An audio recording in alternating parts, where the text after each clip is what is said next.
Voilà. Donc là, sur le pH contrôle des merlets, nous avons 4,14. Donc on va encore attendre que ça baisse. Donc comme je vous ai dit tout à l'heure, en ce qui concerne bon, en fait les couples, avant-hier, non hier, pardon. Hier soir, j'ai eu la chance d'avoir un couple de scalaires qui m'ont pondu. Mais malheureusement, vu que j'en ai 6, hein, ça a pas continué. Hein, je veux dire, les œufs ont été mangés soit par les parents, soit par les autres. Ah oui, j'ai également 2 siamensis. Donc effectivement, ce sont des poissons plutôt asiatiques, mais ce sont des véritables et les meilleurs mangeurs d'algues. En termes de poissons, comme le Lotosynclus, c'est vraiment un poisson extraordinaire pour les algues. Et j'ai également des escargots que j'ai trouvés à une bourse. Apparemment, c'est des escargots qui sont d'originaire d'Amérique du Sud. Mais alors, j'avais un couple à l'intérieur, mais c'est bon, ils me l'ont complètement colonisé. Hein. C'est-à-dire, ils m'ont fait des petits, ils m'ont pondu des petits escargots. Je vais vous les montrer après. J'en ai plein, plein. Voilà, donc je vais voir, j'ai essayé d'en enlever quand même quelques-uns. J'essaie d'en mettre dans mes autres aquariums quand même. Mais je vais voir. Ils touchent pas trop aux plantes. Ça va. J'avais eu peur qu'ils allaient toucher trop aux plantes. Mais non, apparemment, ils touchent pas trop aux plantes.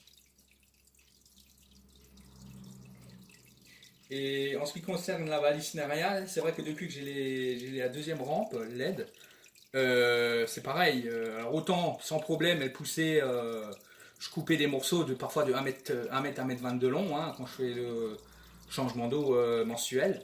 Mais là, depuis que j'ai la deuxième rampe, que j'ai la chance d'avoir la deuxième rampe, j'ai des pousses, mais un peu partout dans l'aquarium, et ça pousse à tout va, quoi. Ça fait vraiment une jungle. Hein. C'est pas mal du tout. Donc là, je suis à 4,10 en ce qui concerne le pH contrôle. Je vais encore attendre un tout petit peu et je vais lancer l'étalonnage. Bon, en général, comme je vous ai dit, hein, ça marche. Il y a un petit écart qui se fait de 0,004. Voilà, c'est pas grand chose. Hein, sur un mois, je vais vous dire, voilà, c'est pas grand chose.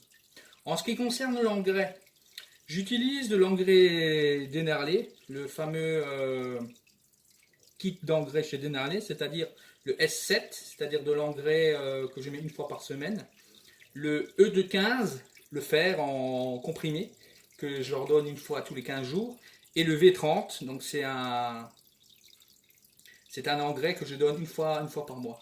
Donc en ce qui concerne le S7 et le V30, en fait, j'utilise le dosator de chez Dennerlé, et en fait, je les ai mis à l'intérieur, c'est-à-dire que ça donne progressivement à l'aquarium les doses nécessaires pour le bon. Dès que les plantes ont besoin d'engrais, ils les récupèrent. Et vu que j'ai pas mal de plantes, c'est vrai que quand je fais les tests d'engrais, de fer surtout, la Vallisneria est une plante qui puise énormément de fer. Donc c'est vrai qu'à chaque fois, je suis quasiment à zéro, alors que normalement, le bon dosage est à 0,15 mg par litre. Moi, je suis à zéro parce que, en fait, il faut que je rajoute un peu plus d'engrais. Parce que justement, pour que j'ai assez d'engrais pour le reste des plantes. Hein. J'ai également, pour l'instant, vu c'est normal, vu que ça fait pas tellement longtemps que j'ai la deuxième remplet dans l'aquarium. Et je m'en doutais, hein, ça m'est arrivé avec la première. Et puis bon, au magasin où je les ai achetés, un super beau magasin qui s'appelle l'Aquarium du Discus. C'est vraiment un magasin spécialisé dans l'aquariophilie. Hein. C'est que de l'aquariophilie, ils sont vraiment extraordinaires. Ce sont des vrais professionnels. Voilà, je fais une petite parenthèse. Eh ben, ils m'ont aussi dit, il va y avoir sûrement, vu que la lumière est assez forte, il va y avoir sûrement légèrement un dépôt, un peu d'algues, hein, on va dire, hein, sur les vitres. Et effectivement, c'est ce qui est arrivé, mais pas tellement. Et là, je vais les enlever sans problème. Hein. Ça s'enlève. Je l'enlève sans problème. Hein. Avec le grattoir, ça s'enlève sans souci. Et puis après, ça va aller mieux. Je suis en train de gratter un peu sur la vitre. Voilà, un peu de traces d'eau. Il y a les scalaires qui viennent voir, ils sont d'une curiosité ces poissons, mais c'est terrible. Donc là je suis à 4.08, donc allez, je vais attendre 4.04, oui 0,4 et puis je lance l'étalonnage.